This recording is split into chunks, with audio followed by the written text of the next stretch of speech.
এটা মানুষের দারিদ্রতাকে নিয়ে, অভাবকে নিয়ে, এটা এক ধরনের কোয়ারশন, অত্যাচার, ব্ল্যাকমেলিং। গ্রামে গ্রামে মাইকিং হচ্ছে তৃণমূল পার্টির, লক্ষ্মীর ভাণ্ডারে 1000 টাকা দিয়ে দেবে, সব ভোট দাও। কংগ্রেস ঘোষণা করে দিয়েছে ক্ষমতা আসলে প্রত্যেক পরিবারের একজন মহিলা বছরে পাবে 1 লক্ষ টাকা। লক্ষ্মীর ভাণ্ডারের পর মহালক্ষ্মী। লক্ষ্মীর ভাণ্ডারে 1000 ভোটের আগে হয়েছে, আগে ছিল না। কংগ্রেস পার্টি কর্ণাটক যখন সরকার গড়েছে কংগ্রেস পার্টির, সেখানে প্রত্যেক পরিবারের প্রত্যেক মহিলা মাসে পায় 2000, বেকার যুবক প্রতি মাসে পায় 3000। এই ভারতবর্ষের প্রত্যেকটা মহিলা, প্রত্যেকটা পরিবারের একজন করে মহিলার জন্যে রাহুল গান্ধী ঘোষণা করেছে বছরে 1 লক্ষ টাকা। প্রত্যেকটা বেকার যুবকের জন্য ঘোষণা করেছে বছরে 1 লাখ টাকা এবং পার্মানেন্ট চাকরি। ট্রেনিং দিয়ে চাকরি, সেই ট্রেনিং দেওয়ার জন্য 1 লক্ষ টাকা খরচ করবে সরকার একটা শিক্ষিত বেকারের জন্যে, যাতে তার রোজগার সুনিশ্চিত হয়, যেটাকে বলা হয় চাকরির অধিকার, আইনি অধিকার। যেমন কাজের অধিকার, আইনি অধিকার, খাদ্যের অধিকার, আইনি অধিকার করেছে কংগ্রেস, ঠিক একইভাবে কাজের, চাকরির অধিকার, আইনি অধিকার করতে চলেছে কংগ্রেস পার্টি আগামী দিনে। ইন্ডিয়া জোট ভাঙলেন কেন আপনি? কার ভয়ে ইন্ডিয়া জোট ভেঙেছেন? অরবিন্দ কেজরিওয়াল ইন্ডিয়া জোট ভাঙেনি, হেমন্ত সোরেন ইন্ডিয়া জোট ভাঙেনি, তাই তাদের জেলে যেতে হয়েছে। আর আপনি খোকাবাবুকে বাঁচাতে, ইডি আর সিবিআইয়ের হাত থেকে খোকাবাবু যাতে রক্ষা পায়, তার জন্য আপনি ইন্ডিয়া জোট ভেঙে আপনি মোদির দালালি করেছেন। আপনি নিজে বলছেন ইন্ডিয়া জোট আপনি বানিয়েছিলেন। সেই ইন্ডিয়া জোট ভাঙলেন কেন আপনি? কাকে খুশি করতে, কার হাত থেকে বাঁচতে? আমার প্রশ্ন আপনার কাছে থাকলো। আপনারা বলবেন অধীর চৌধুরীর জন্য। ইন্ডিয়া জোটে যখন নাম দিয়েছিলেন আপনি, তখন অধীর চৌধুরী কোথায় ছিল?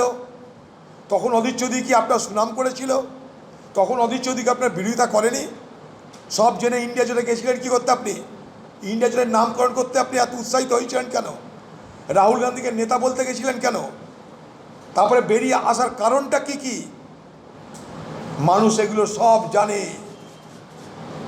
ইন্ডিয়া জোটের সঙ্গে আপনি বেইমানি করেছেন। অরবিন্দ কেজরিওয়াল করেনি, হেমন্ত সোরেন করেনি, তাই তাদের স্থান জেলে হয়েছে। আর আপনি দালালি করেছেন বলে আপনার স্থান জেলের বাইরে হয়েছে, খোকাবাবুর স্থান জেলের বাইরে হয়েছে। মিল্টন রশিদ একাই কাফি।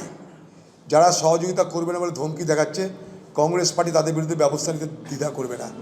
মিল্টন রশিদ বীরভূম জেলার কংগ্রেসের সভাপতি। মিল্টন রশিদ একজন আইনজীবী, সে একজন দক্ষ সংগঠক, এবং আমি বলছি মিল্টন রশিদের বীরভূমে জেতার সম্ভাবনা উজ্জ্বল। এটা খুব দুর্ভাগ্যজনক ঘটনা, দুঃখজনক ঘটনা। মানুষের মৃত্যু হয়েছে টর্নেডোর কারণে উত্তরবঙ্গে। আমরা সবাই ব্যথিত, তার পরিবারের প্রতি আমাদের সমবেদনা। পাশাপাশি রাজ্য সরকার দরাজ হাতে তাদেরকে সহযোগিতা করুক। যে সমস্ত পরিবার নিঃস্ব হয়ে গেছে তাদের রুটি রুজির ব্যবস্থা করে দিক, এটাই দাবি করবে। এই কথা বলবো না আমরা যে টর্নেডো হয়েছে মানে তৃণমূল করছে, এই কথা আমি বলবো না। কিন্তু এই দিদি তাই বলে, বন্যা যখন হয় বলে দামোদর থেকে জল ছেড়ে দেওয়া হয়েছে, ডিবিসি থেকে জল ছেড়ে দিয়ে ম্যানমেড বন্যা করা হয়েছে। আমরা ম্যানমেড টর্নেডোর কথা বলবো না, প্রাকৃতিক বিপর্যয় এটা একটা ক্লাইমেটিক ফেনোমেনা। স্বাভাবিকভাবেই দুর্গতদের পাশে দাঁড়ানো সকলের উচিত বলে মনে করি। ভারতবর্ষের এই যে সরকার, এই সরকারের আমলে ভারতবর্ষের দারিদ্রতা বাড়ছে, গরিবি বাড়ছে, অভাব বাড়ছে, অনটন বাড়ছে। ভারতবর্ষের সরকারের বড় বড় দাবি আছে, আমরা এই করেছি তাই করেছি, কিন্তু আজ পৃথিবীতে 127টা দেশের মধ্যে ক্ষুধার তালিকায় আমাদের স্থান 111 নম্বরে। মাথাপিছু মানুষের রোজগার কমে যাচ্ছে কোন জায়গায়? বাংলাদেশও আমাদের থেকে এগিয়ে আজকে মাথাপিছু রোজগারে।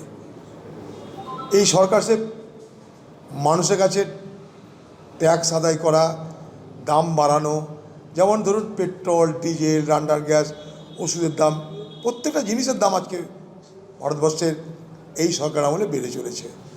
স্বাভাবিকভাবেই মানুষের খরচ করার ক্ষমতাটা কমে যাচ্ছে, ডিপোজিট করার ক্ষমতা কমে যাচ্ছে, টাকা জমানো করার ক্ষমতা মানুষের কমে যাচ্ছে।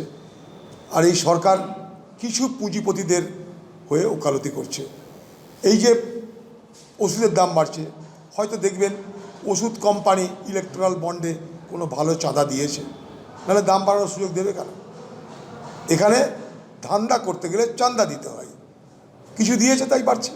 চা সুন্দরীর প্রকল্পে উত্তরবঙ্গে কি বাড়ি করেছে, পাকা বাড়ি না দোতলা বাড়ি না চারতলা বাড়ি, একবার আপনারা গিয়ে দেখে আসুন। বাড়ি কদর্য, নাম সুন্দরী, দিদি সব কিছু জানে। দিদির তো মুখে কোনো ট্যাক্স লাগাতে পারবো না আমরা। কোন চা সুন্দরী বাড়ি পেয়ে কোন চা বাগানের শ্রমিক খুশি হয়েছে তাদের তালিকাটা একটু দেখতে চাই আমরা। দিদি এটা প্রকাশ করে দিন যে এত চা বাগানের শ্রমিককে আমি ঘর দিয়েছি। চা বাগানের শ্রমিকদের কি জমির অধিকার আছে? প্রথম কথা, তাদেরকে কি পাট্টা দেওয়া হয়েছে? দ্বিতীয় কথা, পশ্চিমবঙ্গের চা বাগান কেন বন্ধ হয়ে যাচ্ছে? তৃতীয় কথা, পশ্চিমবঙ্গের চা বাগানের শ্রমিকরা ক্ষুধার জ্বালায় চা পাতা সেদ্ধ করে কেন খাচ্ছে? চা সুন্দরী করার জন্যে কতটা জায়গা আপনি দিয়েছেন, সেই জায়গার পরিমাণ কত, সেই জায়গায় কি একটা ঘর হয়? সব ব্যাখ্যা বিশ্ব দিন। ভোট এসছে ধোঁকা দেওয়ার জন্য দিদি ময়দানে নেমে গেছে।